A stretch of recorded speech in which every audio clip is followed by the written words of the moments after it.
Bidadi township ವಿಚಾರಕ್ಕೆ ಜಟಾಪಟಿ ವಿಚಾರದಲ್ಲಿ ವಿಧಾನಸೌಧದಲ್ಲಿ ಸಿಎಂ ಡಿಕೆ ಶಿವಕುಮಾರ್ ಸುದ್ದಿಗೋಷ್ಠಿ ನಡೆಸಿದ್ದಾರೆ. ಮಾಜಿ ಪ್ರಧಾನಿ ದೇವೇಗೌಡರ ಪತ್ರ ವಿಚಾರಕ್ಕೆ ಸಿಎಂ ಪ್ರತಿಕ್ರಿಯೆ ಕೊಟ್ಟಿದ್ದಾರೆ.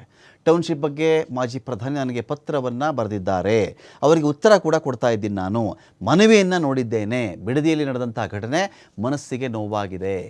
ರಾಜಕೀಯವಾಗಿ ನಡೀತಾ ಇರತಕ್ಕಂಥ ಕುಮ್ಮಕ್ಕಿನಿಂದ ಈ ಘಟನೆ ನಡೆದಿದೆ. ರೈತರನ್ನು ತಪ್ಪು ದಾರಿಗೆ ಎಳೆಯುವಂಥ ಸಂಚು ಇಲ್ಲಾಗ್ತಾ ಇದೆ. ಎಲ್ಲರ ಮನಸ್ಸಿಗೆ ನೋವು ಮಾಡೋದು ನನಗೆ ಇಷ್ಟ ಇಲ್ಲ.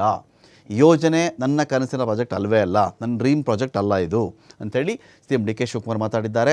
ನಾನು ಸಿಎಂ ಆಗಿದ್ದಕ್ಕೆ ಕೆಲವ್ರಿಗೆ ನಿದ್ರೆನೇ ಬರ್ತಾ ಇಲ್ಲ, ನಿದ್ರೆನೇ ಮಾಡ್ತಾ ಇಲ್ಲ ಅಂತ ಕೂಡ ಡಿ ಕೆ ಶಿವಕುಮಾರ್ ಮಾತಾಡಿದ್ದಾರೆ. ಅವನ್ನ ಒಕ್ಕಲೆಬ್ಬಿಸಲಿಕ್ಕೆ ಆದೇಶವನ್ನು ಹೊರಡಿಸಿದ್ರು. ಅವ್ರಿಗೆ ಏನೇನು ದುಡ್ಡು ಕೊಡಬೇಕು ಅಂತ ತೀರ್ಮಾನ ಕೂಡ ಮಾಡಿದ್ರು. 600 ಅಡಿ ಮನೆ ಇದ್ರೆ 9,000 ಅಡಿ ಕೊಡಬಹುದು. 600 ಚದರ ಇಂದ 9,000 ಇದ್ರೆ 1,200 ಅಡಿ ಕೊಡಬೇಕು. ಸೊ ಹಂಗಂತೇಳಿ ಅವ್ರದೇ ಆದಂತ ವಿವರಗಳನ್ನು ಕೊಟ್ಟು 2,400 ಅಡಿ ಮೇಲಿರುವಂತ ನಿವೇಶನ ಮನೆ ಇದ್ರೆ ಅವ್ರಿಗೆ 3,000 ಕೊಡ್ಬೋದು ಅಂತೇಳಿ ಅವರೇ ತೀರ್ಮಾನ ಕೂಡ ಮಾಡಿದ್ರು. ಅದಲ್ಲದೆ ಪ್ರೈವೇಟ್ ಡೆವಲಪರ್ DLFಗೆ ಪತ್ರ ಕೂಡ ಬರ್ಸಿದ್ರು. ಅವರು ಏನು ನೀವು ಜಾಗ ಇದೆ, ನೀವು ಬನ್ನಿ, ರಿಯಲ್ ಎಸ್ಟೇಟ್ ಅಂತ ಹೇಳ್ತಾರಲ್ಲ ನಮ್ಮ ಅಣ್ಣ, ಜಾಗತಿಕ ಟೆಂಡರ್ ಕರೆದು ಆ DLF ಅವ್ರ ಹತ್ರ ದುಡ್ಡು ಕೂಡ ಕಟ್ಸ್ಕೊಂಡ್ರು. ಪಾಪ 400 ಕೋಟಿ ರೂಪಾಯಿ. ಯಾರು 16/11/2007 ಟಿವಿಲಿ ಹೇಳಿದ್ದಾರೆ. ಪಾಪ ಡೆಲ್ಲಿಯಿಂದ ಆರೋಗ್ಯ ಕೆಟ್ಟ ಕೂಡ ಪಾಪ ಟಿವಿಯಿಂದನೇ ಹೇಳಿದ್ದಾರೆ. ನಾಳೆ 8,000 ಕೂಡ ಕೇಳಿದ್ದೀನಿ ಆ ರೈತರಿಗೆ ಅಂತ ಹೇಳಿದ್ದೆ. ಡೆವಲಪ್ಡ್ ಏರಿಯಾದಲ್ಲಿ 8,000 ಅಡಿ ಕೂಡ ಕೇಳಿದ್ದೀನಿ ಅಂತ ಅಂದ್ಬಿಟ್ಟು ಪಾಪ ಟಿವಿಲೂ ನಾನು ಅದನ್ನ ಗಮನಿಸಿದ್ದೆ. ನಾನು ಆಗ ರೈತನಿಗೆ 22 ಲಕ್ಷ ರೂಪಾಯಿಯಿಂದ ಕೃಷಿಗೆ ಭಾಗ ಆಯಿತು 25 ಲಕ್ಷ ರೂಪಾಯಿವರೆಗೂ ಕೂಡ ಕೊಡಬೇಕು ಅಂತೇಳಿ ಅವರು ಜಮೀನಿಗೆ ಫಿಕ್ಸ್ ಮಾಡಿದ್ರು. ಇದು ಸರ್ಕಾರದ ಆದೇಶ ಕೂಡ ಇಲ್ಲಿದೆ.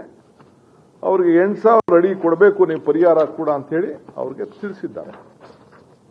ಇದಕ್ಕೆಲ್ಲ ಸರ್ಕಾರದ ಅಧೀನ ಕಾರ್ಯದರ್ಶಿಗಳು ಕೇಳಿ ಯಾರ ಸರ್ಕಾರದ ಏನು ಮುಖ್ಯಮಂತ್ರಿಗಳು ಏನು ಅವರ ಆದೇಶ ಮೇರೆಗೆ ಆದೇಶ ಕೂಡ ಅವರು ಮಾಡ್ಕೊಂಡು ಬಂದಿದ್ದಾರೆ. DLFಗೆ ಒಂದು ಲೆಟರ್ ಕೂಡ ಬರೆದು ನೀವು ನಮಗೆ ಸೆಕ್ಯೂರಿಟಿ ಡಿಪಾಸಿಟ್ ಕಟ್ಟಬೇಕು, ಒಟ್ಟು ಸುಮಾರು 100 ಕೋಟಿ ಒಂದ್ ಕಡೆ, 200 ಒಂದ್ ಕಡೆ, ಒಟ್ಟು ಸೇರಿ 300 ಕೋಟಿ 15 ದಿನದೊಳಗೆ ಕೊಡಬೇಕು ಅಂತೇಳಿ, 100 ಕೋಟಿ ಫಿಕ್ಸೆಡ್, 300 ಕೋಟಿ ಪೇ 15 ದಿನದಲ್ಲಿ ನೀವು ಕಟ್ಟಬೇಕು ಅಂತೇಳಿ ಅವ್ರಿಗೆ ಲೆಟರ್ ಆಫ್ ಇಂಡೆಂಟ್ ಮಾಡಿ ನೀ 15 ದಿನದಲ್ಲಿ ಅಗ್ರಿಮೆಂಟ್ ಮಾಡ್ಕೋಬೇಕು ಅಂತೇಳಿ ಮಾಡಿದ್ದಾರೆ. ಇದು ನಾನು ಮಾಡದ್ನ ಈ ರಿಯಲ್ ಎಸ್ಟೇಟ್ ದಂಧೆ ಅಣ್ಣ ಅಪ್ಪಾಜಿ? ಯಾರು ಇದನ್ನ ಮಾಡಿದ್ದು? ಯಾರಿಗೆ ಇದನ್ನ ಹೇಳ್ತಾ ಇದ್ದೀರಿ ನೀವು? ಯಾವ ಹೋರಾಟ? ಎಲ್ಲಿ ರೈತರು? ಯಾವ ರೈತರು? ಯಾರು ನಿಮ್ಮ ಬದುಕಿಗೆ, ರಾಜಕಾರಣ ಬದುಕಿಗೆ ಯಾರು ನಿಮಗೆ ಶಕ್ತಿಯನ್ನು ಕೊಟ್ಟರು? ಈ ದೇಶವನ್ನ ಗೌರವದಿಂದ ನಿಮ್ಮನ್ನ ಆ ಸ್ಥಾನದಲ್ಲಿ ಕುಣಿಸಿದ್ರು, ಅವರ ಮನೆಗಳನ್ನ, ಅವರ ಬದುಕನ್ನ, ಅವರ ಆಸ್ತಿಗಳನ್ನ ಕಿತ್ಕೊಳ್ಳಿಕ್ಕೆ ನೀವು ಮಾಡಿದಂತ ಸಂಚು ರೂಪ ಎಷ್ಟು ದಿನ ನೀವು ಮುಚ್ಚಿಡಕ್ಕಾಗ್ತದೆ? ಎಷ್ಟು ಸುಳ್ಳು ಹೇಳಲಿಕ್ಕಾಗ್ತದೆ? ಆ ರೈತರು ನೀವು ಖರೀದಿ ಮಾಡಿದಂತ 1 ಎಕರೆ ಭೂಮಿ ಬಿಡದಿಲಿ ಇರ್ಬೋದು, ದೇವಗಿರಿಯಲ್ಲಿರ್ಬೋದು, ಇಲ್ಲ ಸುತ್ತಮುತ್ತಲಿರ್ಬೋದು, 1 ಎಕರೆ ಈ ಕಾನೂನನ್ನ ನಿಮ್ಮ ಕುಟುಂಬದವರ ಜಮೀನು ಎಲ್ಲೂ ಹೋಗ್ಲಿಲ್ವಲ್ಲ? ಈ ಭೂಮಿಯ ಮಕ್ಕಳು, ರೈತರ ಮಕ್ಕಳದಲ್ವೇ? ನೀವು ರೈತರಲ್ವೇ? ಇದೇ ಟೌನ್ಶಿಪ್ ಅಲ್ಲಿ ನಿಮ್ಮ ಕುಟುಂಬದವರು 30 ಎಕರೆ ಖರೀದಿ ಮಾಡ್ಕೊಳ್ಳಿಲ್ವೇ? 36 ಎಕರೆ ಏನ್ ಪತ್ರ ಬರೆದ್ರು ಅಕ್ಕವರು? ನಾನು ಬೇಡ, ಈಗ ನನ್ನ ಅಕ್ಕನ ತರದ್ ಬೇಡ. ಆ ರೈತರ ಜಮೀನು ನೀನು ಯಾರು ಮಾರಲೂಬಾರ್ದು.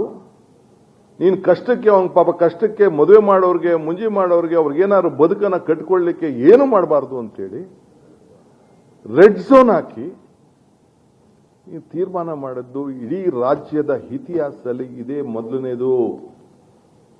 ಯಾರಿಗೆ, ಯಾರನ್ನ ಮುಖ್ಯಮಂತ್ರಿ ಮಾಡಿದ್ರು, ಯಾರನ್ನ ಪ್ರಧಾನಮಂತ್ರಿ ಮಾಡಿದ್ರು, ಯಾರನ್ನ ಸಬ್ಸಿಡಿ ಮಾಡಿದ್ರು, ಅವರ ಭೂಮಿಗೆ ನೀವು ಮಾಡಿದಂತ ಮುನ್ನುಡಿನ ನಾನು ನಿಮ್ಮ ಮಾರ್ಗದರ್ಶನದಲ್ಲಿ ನಾನು ಕೆಲಸ ಮಾಡ್ತಾ ಇದ್ದೀನಿ.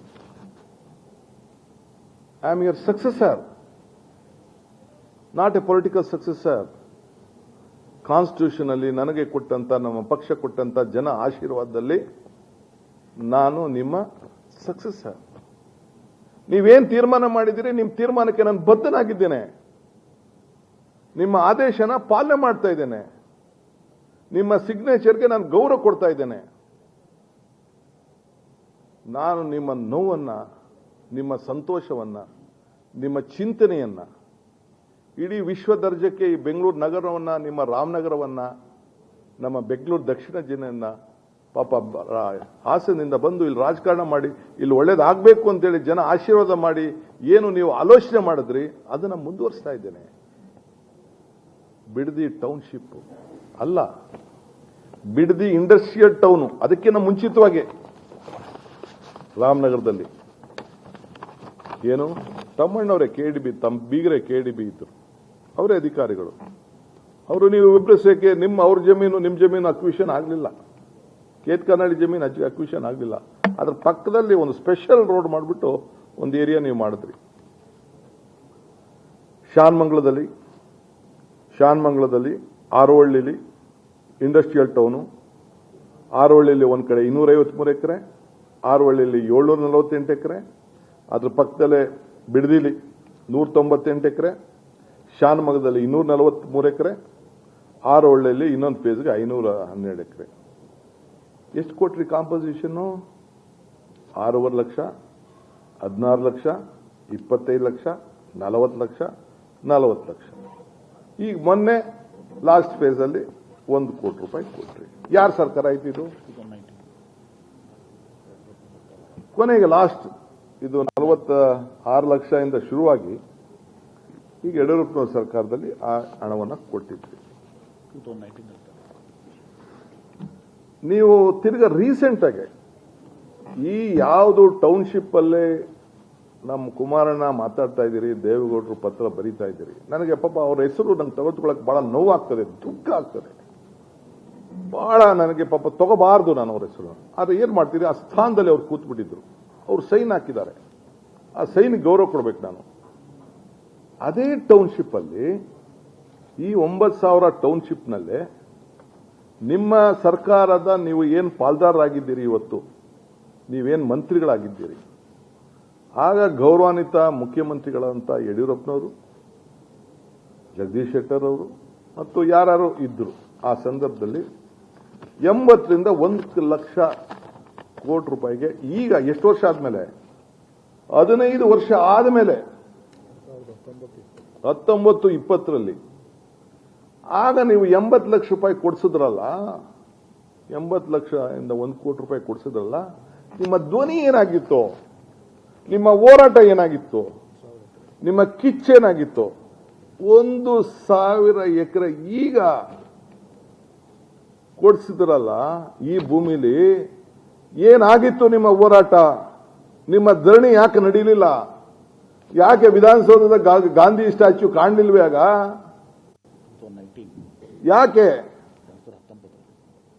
ಡಿ.ಕೆ. ಶಿವಕುಮಾರ್ ರಾಜ್ಯದ ಮುಖ್ಯಮಂತ್ರಿ ಆದಾಗ ಈ ಛಲ ಬಂತಲ್ಲ, ಆಗ ಈ ಛಲ ಯಾಕೆ ಬರಲಿಲ್ಲ? ಪಾಪ ಅಶೋಕಣ್ಣ ಕಂದಾಯ ಮಂತ್ರಿ, ಇಂಡಸ್ಟ್ರೀಸ್ ಮಿನಿಸ್ಟರ್ ಕೂಡ, ಕಂದಾಯ ಗೊತ್ತಿಲ್ಲ ನನಗೆ, ಅವ್ರ ಹೆಸರು ಇದೆ ಇಲ್ಲಿ ರೆವಿನ್ಯೂನ. ಓಕೆ, ಇಲ್ಲಿದೆ ಹೆಸರು, ಕಂದಾಯ ರೆವಿನ್ಯೂ ಮಿನಿಸ್ಟರ್, ನಮ್ಮ ಅಪೋಸಿಷನ್ ಲೀಡರ್. ಈಗ ಅವ್ರ ಸುಪುತ್ರ, ಯಡಿಯೂರಪ್ಪ ಸುಪುತ್ರ ಈಗ ಪಕ್ಷದ ಅಧ್ಯಕ್ಷರು, ಅವರು ಕೂಡ ಹೋಗಿದ್ರು. ಯಾಕೆ ಇದು? ಯಾಕೆ ಇಷ್ಟು ದುಡ್ಡು? ಯಾಕೆ ಧ್ವನಿ ಎತ್ತಕ್ಕಾಗ್ಲಿಲ್ಲ? ನಾನು ಇದಾದ್ಮೇಲೆ ನಮ್ಮ ಎಂ ಬಿ ಪಾಟೀಲ್ ಅವ್ರು ಕೇಳಿದೆ, ಏನಪ್ಪ ಇದೇನ್ ಕತೆ ಅಂತ. ಅಲ್ಲಿ ಅವ್ರಿಗೂ ಪತ್ರ ಬರೀತಾರೆ KDBಗೆ, Land should be released to the private developer by the BMRD in installment to ensure that the project objectives are achieved in the manner envisaged ಅಂತ. ಅದಾದ ಮೇಲೆ ಹೇಳ್ತಾರೆ, the open global tendering process selection of private partner selection would be based on technical and financial bids. The private partner shall invest either on stand-alone basis through a consortium.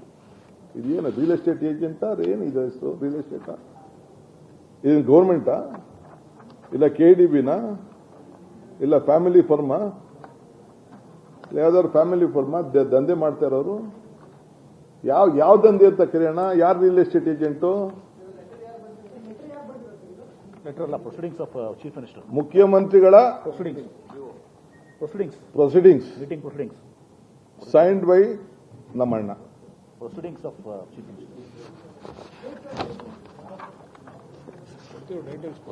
ಎಲ್ಲ ಕೊಡ್ತೀವಿ ಬಿಡಪ್ಪ, date ಎಲ್ಲ ಏನ್ ಬೇಕು date ಹೇಳಿದನ 23/9/2006.